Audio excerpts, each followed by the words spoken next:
আসসালামু আলাইকুম ভিউয়ার্স, আজকে আপনাদেরকে একটা জিনিস দেখাবো। এই যে দেখেন, এই যে ফ্রিজে এই দেশি মুরগির ডিমগুলো দেখতে পাচ্ছেন উপরে তাক থেকে, এই যে ব্যাগে ভর্তি। এই যে এখানে 3টা ডয়ার, 1 2 3, আর এখানে হচ্ছে আজকে নিয়ে আসা।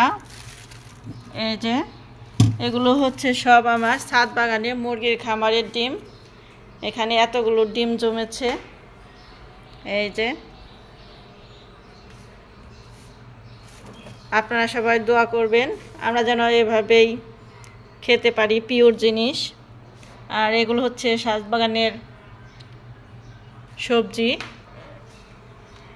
তো আপনাদের ভালো লাগলে লাইক, শেয়ার, কমেন্ট এবং সাবস্ক্রাইব করে আমাদের পাশেই থাকবেন। আল্লাহ হাফেজ।